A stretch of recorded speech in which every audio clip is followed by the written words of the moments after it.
right, welcome this morning on We Time with Ekene Ezepue. And this one goes out to all the strong women in the house.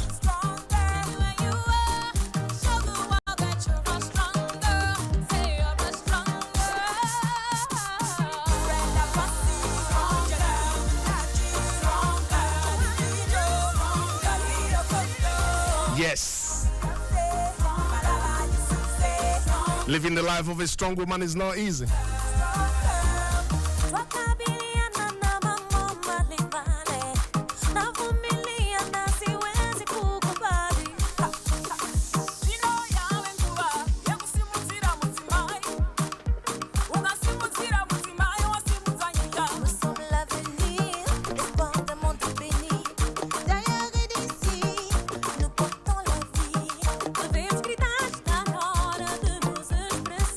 And this is how I welcome you this morning.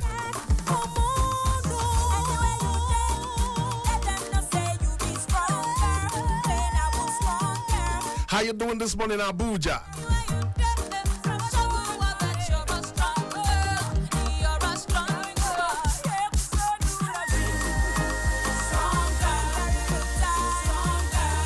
And this one goes out to all the strong women helping in the home front.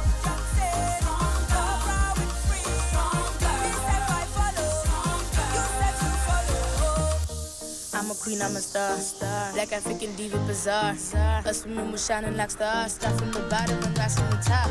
You're wonderful, loving and strong. Nothing is stronger than a woman's words. I'm the piece of the puzzle that's missing, baby. I completed the earth. Call me Sheba, but just call me Mary Makeba. See, we run the world. Show some love to the strong girl.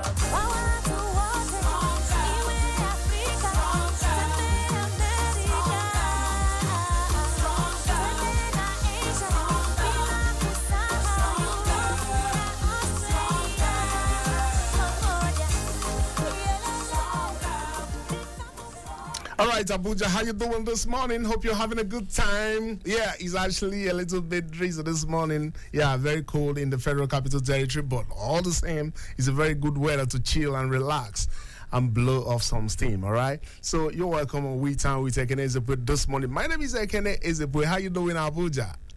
All right, that's a very lovely song from YJ and all the stars. Yeah, they call that one Strong Girl. Strong women. Actually, it's not easy to be a strong woman. Yeah. For those of you who are strong women, please keep being strong women because it's not easy. Yeah, being a strong woman actually means raising up a good and an upright children, you know, for our society, for a sane society. Without strong women, you can't have sane children. All right, so that's what actually this song means. So it's just for you out there, a strong woman, to start doing the right things. Join all that strong women like we have in the studio this morning and try to make Nigeria a better place. All right, lovely people. This morning, I have a very wonderful guest in the house that will be discussing a whole varieties of issues. She's a very wonderful woman. She's actually a strong woman as well.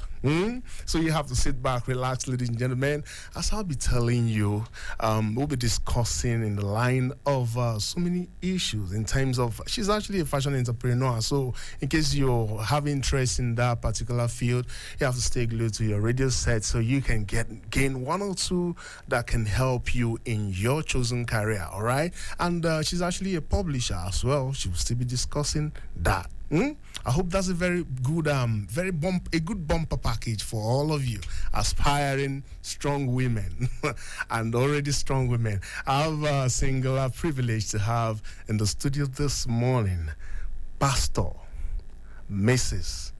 Ruth Davis Ibiamu.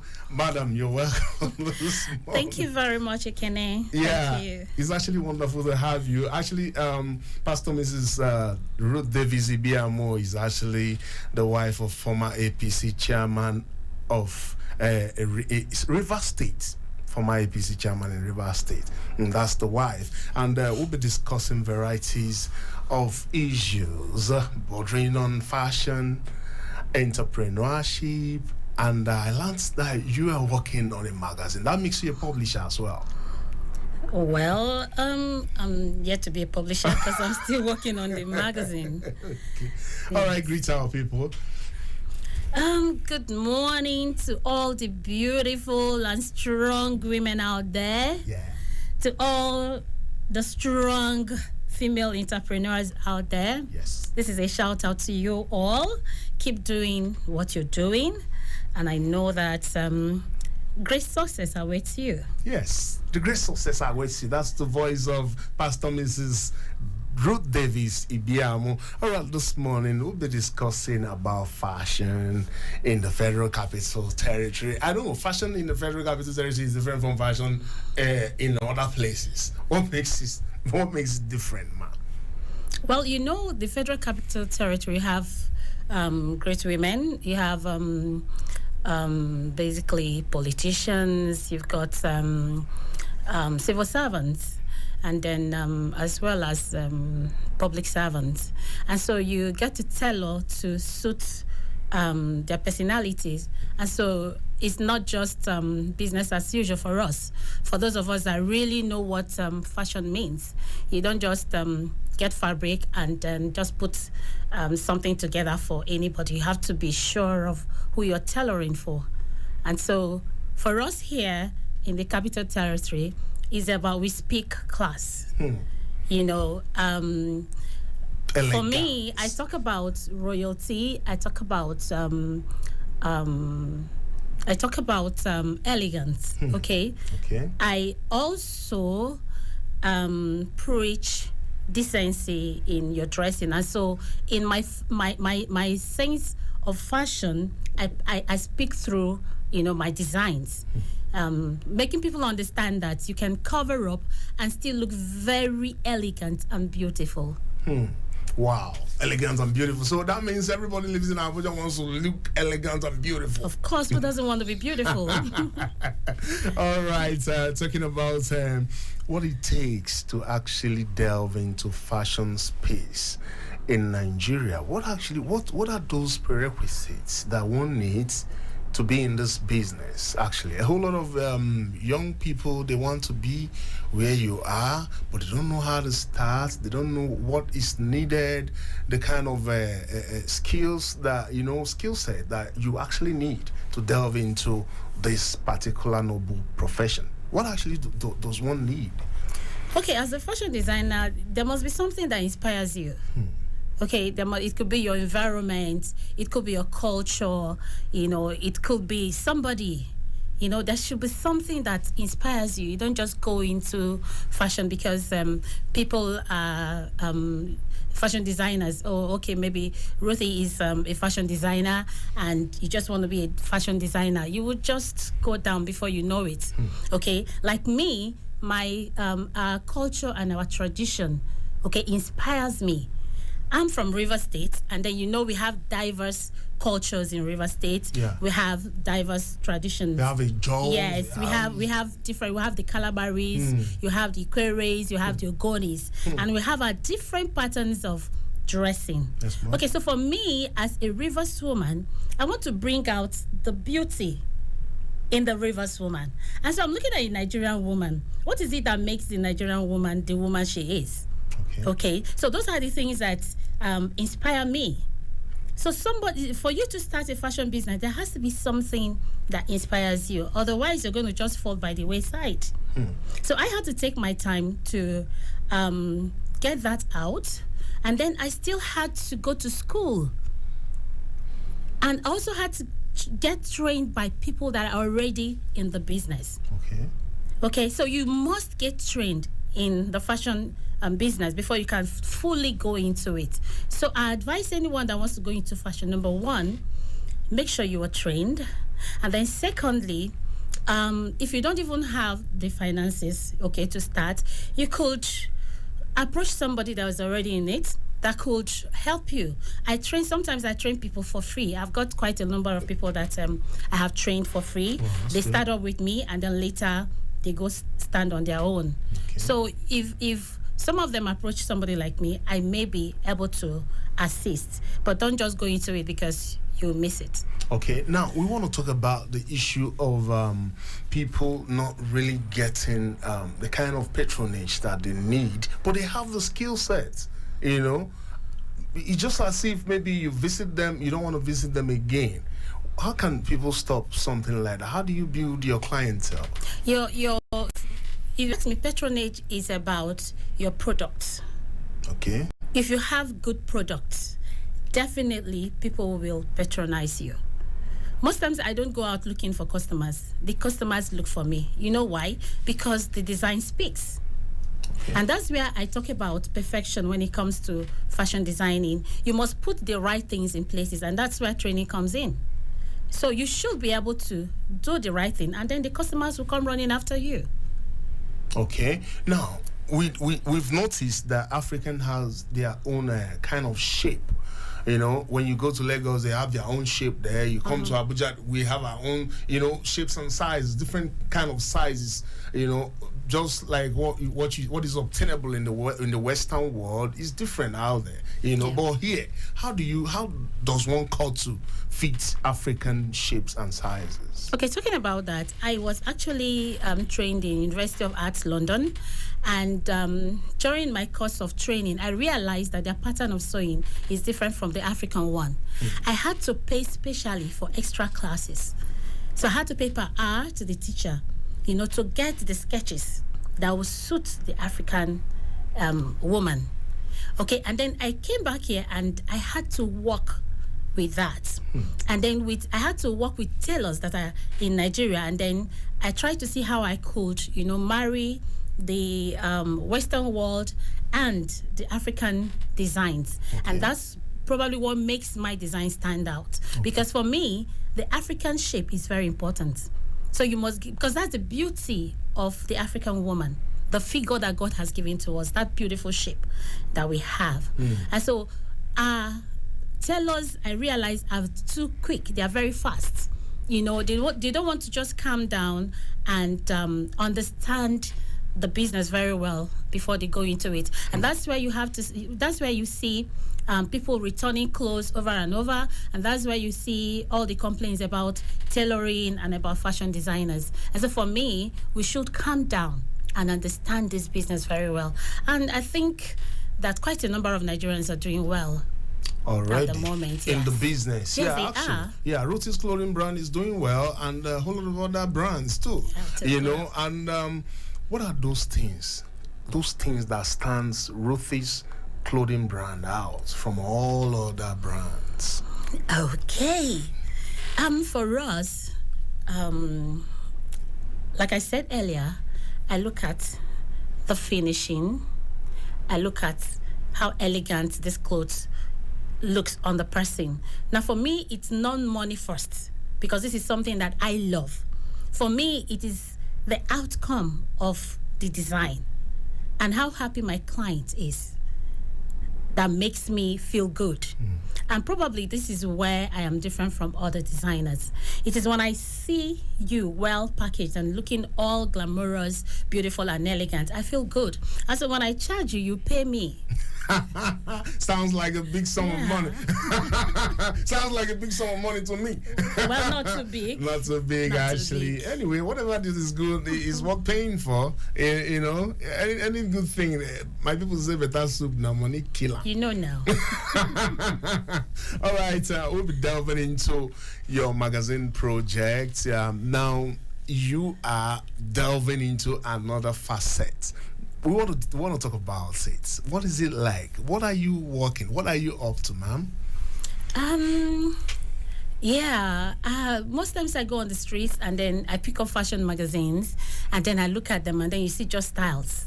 People just copy, people's designs and put them into a magazine and then they're selling them on the streets. But mine is something different. Okay, I want to tell a story. Wow. I'm going to be telling a story of the Nigerian tradition and customs, our culture through fashion. Okay, so I'm going to be telling that story, and I'm going to be starting from where I come from, which is River State. Okay. And like where I come from, we have like diverse cultures. Yeah. So I'm going to be starting from there, and then I come to Nigeria. Like, we have different cultures. We have the Benin culture. We have the Edomas. We have like different cultures. So that is what my fashion magazine is about. Okay. It's not just the usual taking pictures of outfits and putting them out there. It's something different. Okay, when it launches, what do you want the ovation to be like? Well, I expect, because it's something different, I expect Nigerians to key into it, and I expect that it will make them really understand our fashion, because we're gradually phasing off our cultures and tradition and marrying the Western cultures and tradition. I expect that people will appreciate the work at the end of the day, and at least give a clap ovation for somebody that has thought of something like this. And also expect that others will also follow suit, because it's high time we sell out our culture to the Western world, not just borrowing theirs. Okay, so our traditions, our traditional attires should begin to come on board again. Yeah, we want to talk about the issue of how our culture in Nigeria unites us. What are those fashion senses, that other people, like which tribe actually in Nigeria, creates this kind of fashion that people wants to wear mostly? Okay, like in the East, we have the Akwete. Okay. So we have the Akwete fabrics. Most of us from the eastern and southern parts, we wear that. Okay. And then if you go to the Yoruba Axis, we have the Ashoke, we have Ajire. That irrespective of your tribe, you want to try it out? Of course. Okay. Like when I went to the United Nations to talk on fashion, I basically talked on the Ajire. Okay. The Adire productions. I do a lot of Adire designs. Okay. I love Adire. I love our Nigerian products a lot. And so, to me, we should showcase more of those. And then African prints. The Nigerian prints, I don't know what's going on with it. We have to import most of our prints when we can produce here. So we should showcase Nigerian designs. Okay. Now, what will governments be doing to better them? Because you operate on a private scale. What would the government be doing to boost the private sector? Well, where you belong. The government should be able to make policies that will affect entrepreneurs positively. Like at the moment, I spend close to 150,000 naira a week on diesel. So how do you survive with that? Okay, it's not easy. So the government should also avail us the opportunity to get loans. Okay, and then make it easy for people to access them. Okay. It's been difficult for us to access loans. I don't know. Unfortunately, in this country, everything is politicized, and I don't think it should be so. Okay. So the government should try as much as possible to make it easy for us to operate. Okay. Bringing up new entrepreneurs, I know you are an employer of labor. How do you, what word are you going to put out there to let our people know that entrepreneurship is the way to go?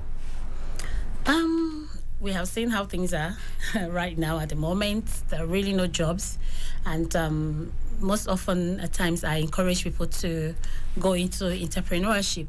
Like I said earlier, you can approach, some of us are approachable, and those that know me know that one thing I have been passionate about is being able to empower young people, okay? Because I realized that even women, you could just with 5,000 to 10,000 naira, they could start up little trading. I've done that with some widows, and it's actually working. Okay, so they could start small. You could start with anything, and then before help comes. But just start somewhere. Just do something to help yourself. Don't just sit down there and cry, oh, the government is not giving me job, no this, no that. You could just start something. Okay, what is the strength of an average Nigerian woman? I would say her family. Okay. You know, when you look at your family, you just want to do something to keep your family and to make your family happy. You just want to do something to make sure your family has something to feed. Because you see a woman out there selling ugu, and that ugu is what she uses to pay school fees. You know, the proceeds is from where she pays school fees for her children, because some of them, their husbands are even out of job. So for those of us that go out there to reach out to them, it's saddening, you know, and it's heartbreaking. But we'll continue to do our bit to assist them out there as much as we can.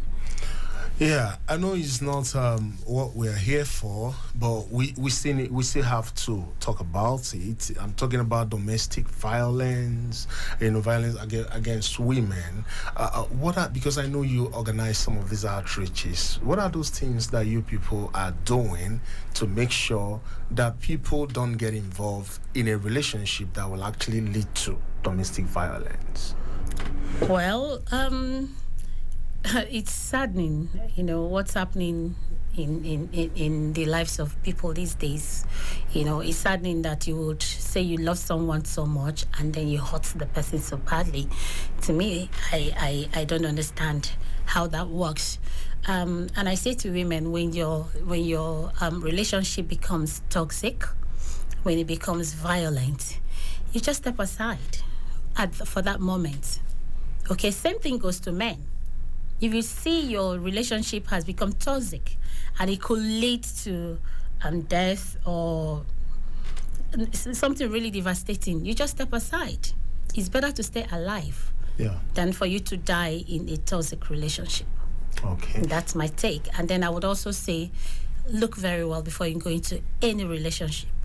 Okay, look very well before you go into any relationship. That's the word of our mom this morning, Pastor Mrs. Ruth Davis Ibiamo, the CEO of Ruth's Clothing Brand.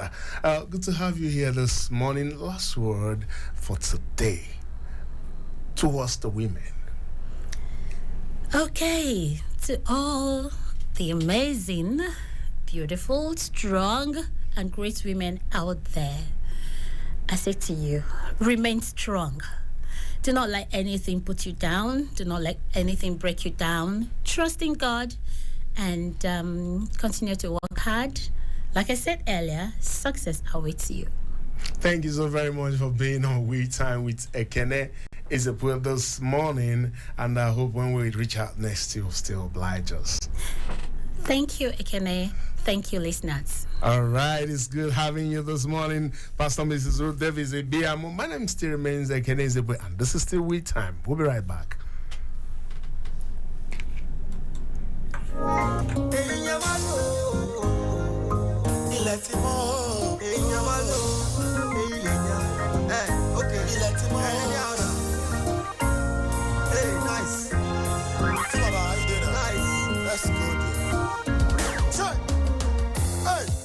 My name and game, it's like it's so wet, make you go insane. I be the chosen one, I remain no para of Niger land. My brain drain, working all day, like say I know be my mate. The street keep urging me to do more. Once more I come with this brand new one. Own animosity, I be the great one. I'm a boy, sure I'm beyond the beef talk. But you more just like chameleon. Alama shikata love bagado. Ikimuji no sorry, I think you should know. So I beg you, Papa will me most incredible. I top Niger, say from Niger. Street credibility, we get check my fans, while I don't be lie. Yeah, don't be lie. Don't be lie, give me one love. As I come here before you, I will talk as I see. I don't go use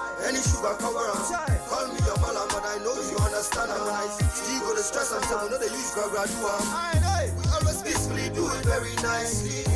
We always try to bother nobody. These two friends are nice. Guarantee to always nice on your body. I know it sounds like talking, but it's true that I'm talking. Can't deny God's blessing. Right now we at a zebra crossing. No cars are passing. It's just reality flashing.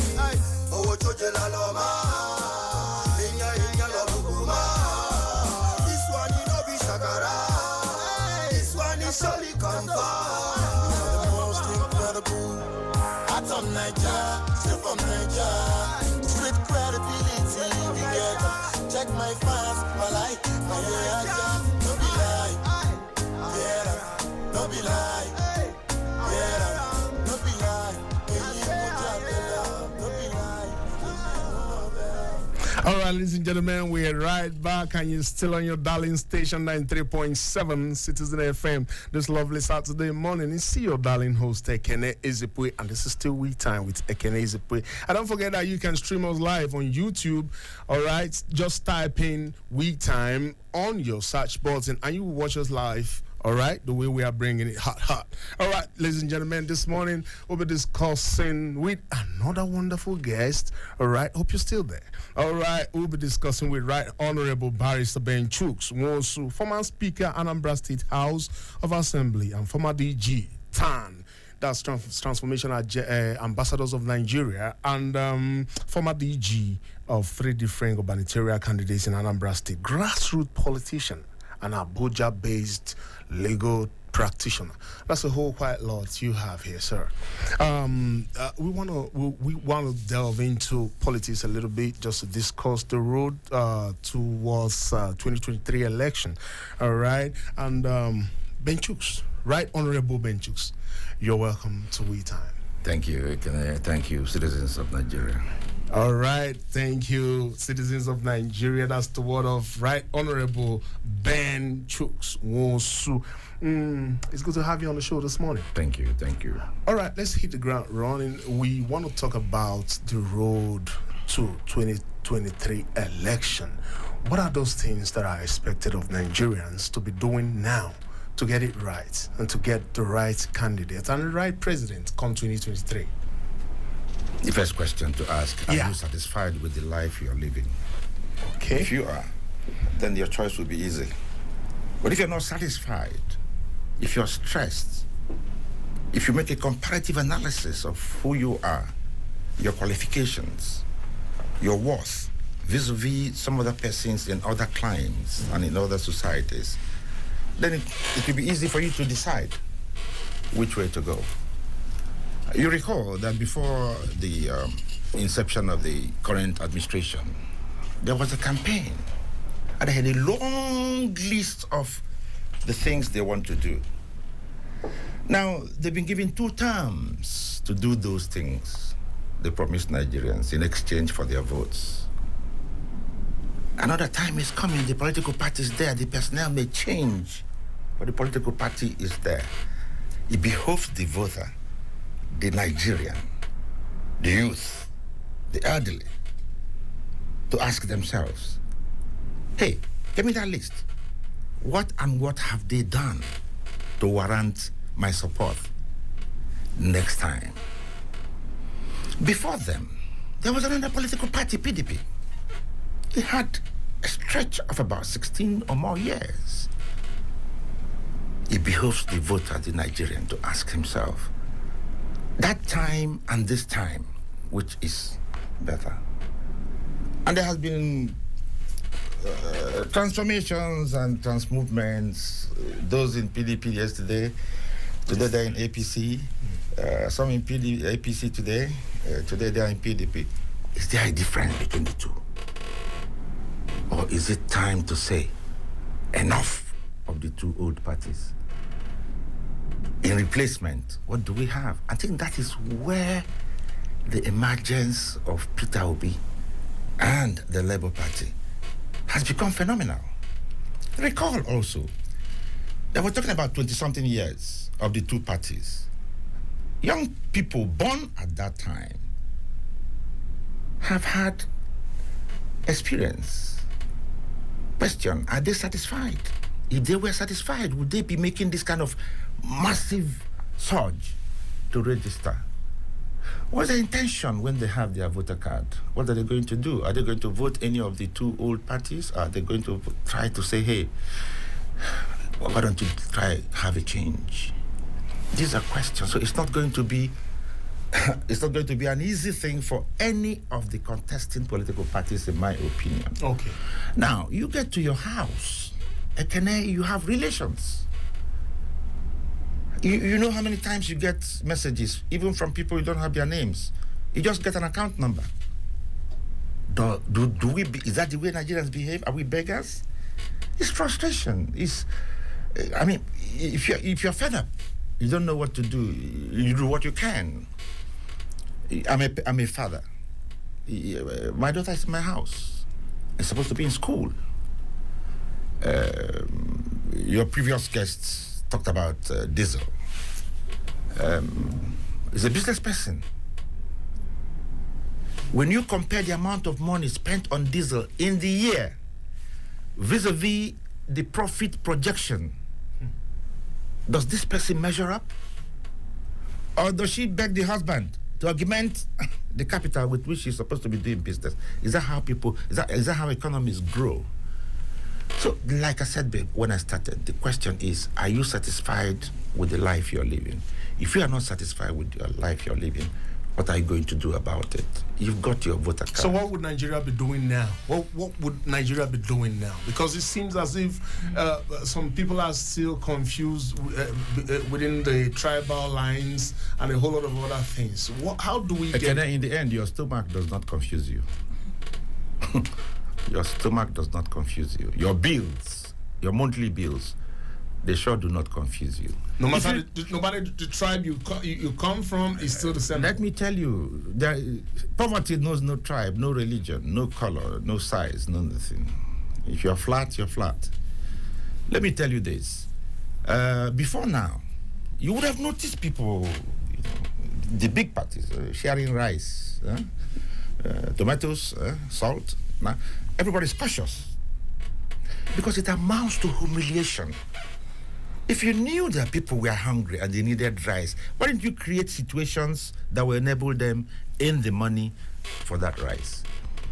To work for Nigeria now is not a joyful thing, because when you retire, you're not assured of your retirement benefits. Pensions are stolen, and the persons that steal them, they make a caricature of the trial in court. And those that are in the same department or establishment, nothing has happened to a guy who stole billions. They make their own plans. And you're talking about in a country where somebody can take 80-something billion naira. And according to the TV stations yesterday, somebody sat down and admitted that, I did so. Yesterday in court, he said he's not guilty. Well, that's the judicial system, that's the legal system. But what does it do to the intending employee of finance, Ministry of Finance, or anywhere he can have access to public fund? My take is that whatever government that is coming in must convince Nigerians that we can plug the leakages. If your mother cooks beautiful soup, locks the kitchen, you need to break the window to be able to access it. So our procurement system, our budget system, our disbursements, we need to look at them properly vis-a-vis the political parties that are on. We need to know. Some of us are well-educated people. We have well-traveled people.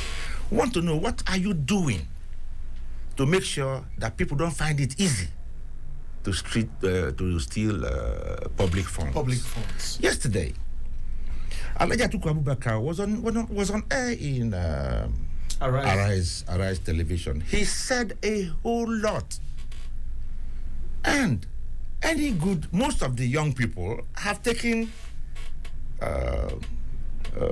clips of those things he said, and they're analyzing them and balancing them vis-a-vis the time he was in government.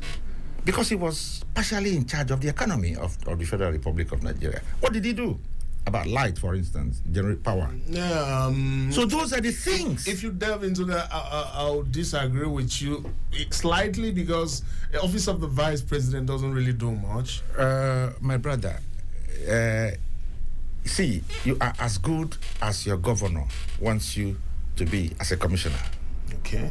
You are as good as your president wants you to do as a vice president. I direct everybody to read the book written by Olusegun Obasanjo about his vice president, and that ends it. As far as PDP is concerned, because he's their flag bearer, we need to get Obasanjo to ask him, to cross-examine him on those allegations he made about his BP. We need to get APC to cross-examine them on the list of things they said they were going to do for Nigerians in 8 years. Okay, all right. So that it will enable us to know whether their contest is viable or requires support or not. Or, I mean, are you he who is to come, or look we for another? We'll get to that. We'll get to that, right, Honorable Ben Chuks Nwosu, Thank you. the former Speaker of Anambra State House of Assembly. Don't forget that you can be part of this conversation by calling us on our hotline 081-822-22205, so you can make your contribution. So now we want to talk about Anambra. Let's bring Anambra a little bit into context. Now we want to talk about the present governor, but that's well. Let's speak this call, please. On Yes, please. Hello. Good morning. Who is on the line? Good morning, my brother. Good morning. How are you this morning? We thank God. My name is Olushola from Karu. Olushola from Karu. Thank you very much, my brother. All right, please go ahead. Make your contribution. To me, I have not even seen anybody out of those who are coming out that I think in my home when we are operating this type of system. It is individual that is coming out. Is it your type of conscience they want to work on? Is it the system they want to work on? My brother, be in there. Come and work in this type of system. It's good. It's going to be consumed by the system.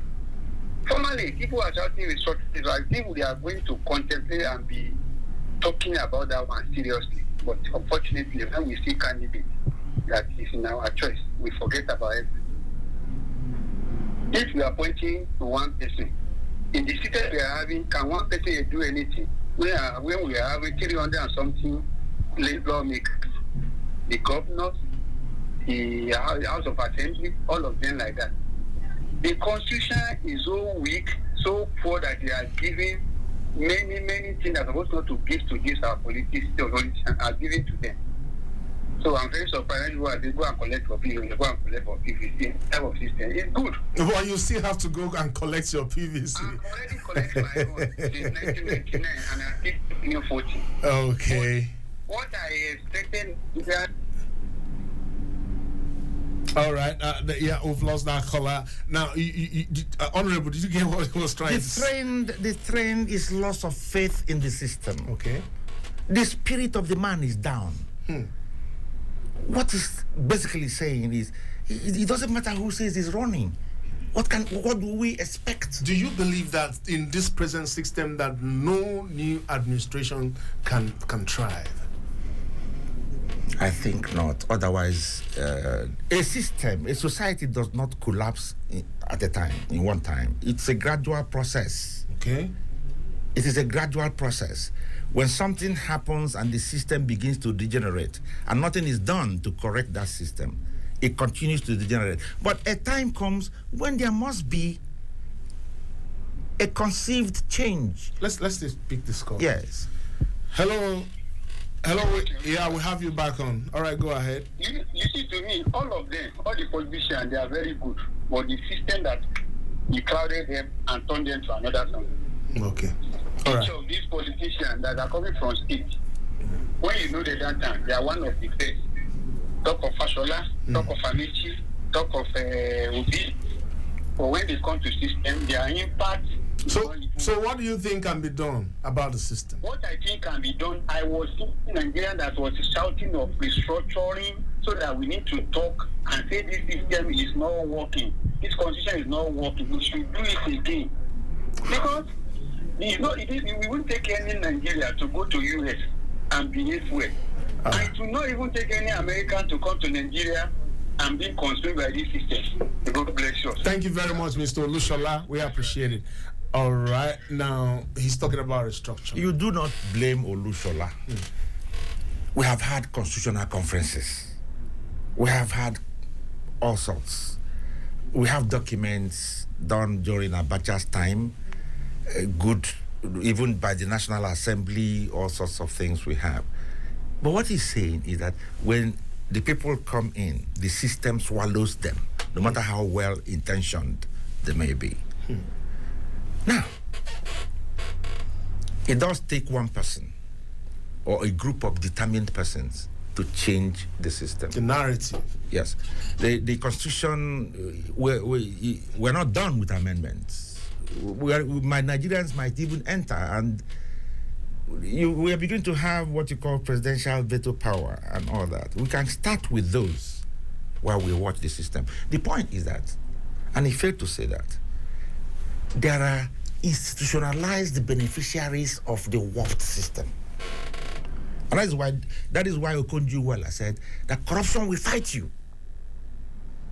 There are people who are entrenched in the system, who contribute practically nothing to the system, but they benefit humongously from the same system. And therefore, they have acquired sufficient war chest to thwart anything that will affect their free money. Now, Olushola talks about restructuring. Yeah. How do we get... The word restructuring has been attacked and attacked and attacked. And I said, what it is, for instance, is the cost of government, the cost of governance in this country is on the high. It is very high. The National Assembly, how many House of Representatives members are there? How many are sitting at any time, except during the budget debate? Most of them, after that, they leave the place and their allowances and stuff like that, get in. So if you can have fewer numbers, it will also reduce I'll give you an instance. When P2B was in government in Anambra State, I was in the House of Assembly. And as a politician, we felt this man was too tight and too whatever. But eventually, we saw the effect of saving money, of cutting down on unnecessary things. I was speaker. I was supposed to have about 10 staff. Doing what for me? I had to lay off people that were not necessary or people that were not needed, and thereby saved money. And he was able to save in that process 750 billion naira for the incoming, government. So the sooner we reduce the paraphernalia of office, it also makes people who aspire to know whether they are going there for aggrandizement or for service. Because if you are going for service, you barely have time to enjoy the perquisites that the office provides. Now, Right Honorable, we want to talk about the issue of the support. Now, from your body language, it's as if you are coming from the P2B's divide. Now, we want to talk about P2B now. Is he going to get this kind of support that he's getting from the other side of the country, from the east? Because I know APC is Imo State is APC, Ebonyi State is still APC. Do you feel that he will garner those kind of support? The kind of support he's getting from outside the southeastern states? This is not a 100-meter race. This is a long distance race, and the distance plus or minus 7 months. Let me assure you that the phenomenon you referred to, the Peter Obi phenomenon, emanated from dissatisfaction. The majority of the people who are routing for him, shouting support and all that, have experienced from the two big parties that are on the floor. You are talking about whether that influence will be equally felt in the from the southeast. They say that the southeasterners doesn't know how to play politics in the 36 states of the federation. If you say the southeast does not know how to play politics, where is Zik from? That's the word. Why is Sambakwe from? So I think that when people are upset, they say all sorts of things. I want to tell you something. Okay. The time for the campaign is still very far away. It will come to the question I told you. Are you satisfied with the life you are living? It's not about religion. It's not about age. It's not about zone. It's not about where you come from. Yoruba, Hausa, whoever you are. Are you satisfied with the life you are living? What are the people aspiring to the various offices said that they will do to solve your problem?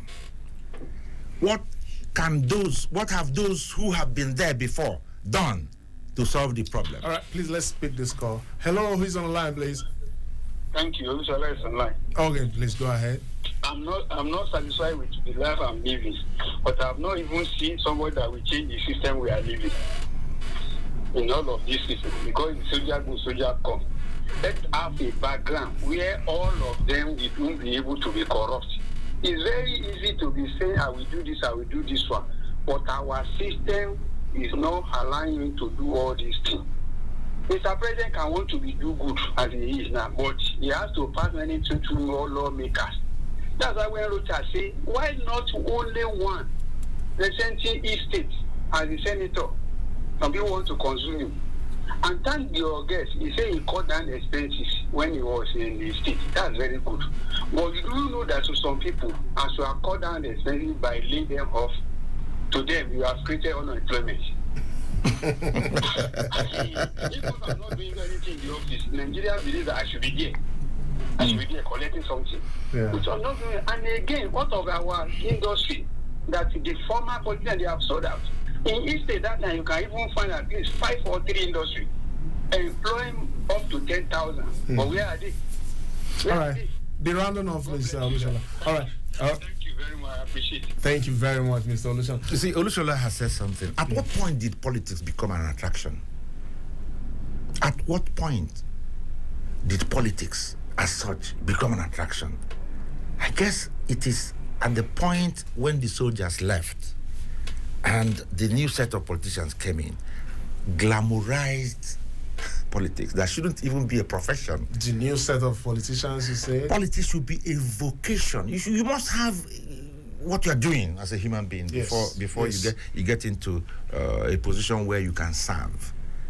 And he's talking about systemic change. Someone has to be there. Political will. He has to have the will. You must have a leader who is not talking about the next election. My second time in office, will I win or not win? Which is what I admire the current governor of Anambra State you made reference to. He's doing in Onitsha. The place is a mess. And he has taken the courage, without thinking about his second term, to start demolishing illegal structures so that flood will stop drowning young children going to school or going about their normal daily businesses.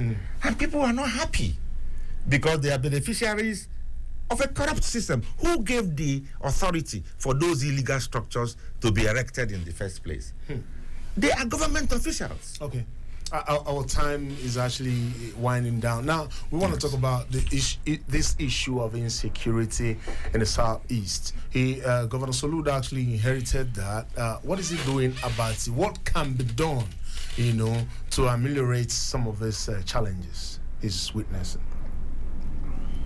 For me, the massive insecurity emanated from dissatisfaction, poverty, frustration, rampant availability of drugs and small arms all over the place. And the issue of security is not unique to Anambra State. It's everywhere. If you ask people who are traveling from Anambra State to Abuja, from Abuja to Onitsha or some other places.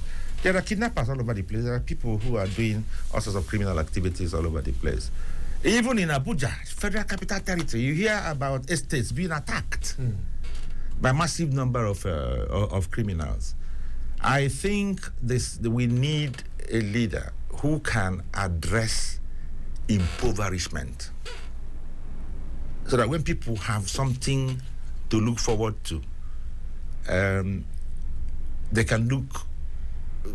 Let us have natural justice, equity, and good conscience in governance.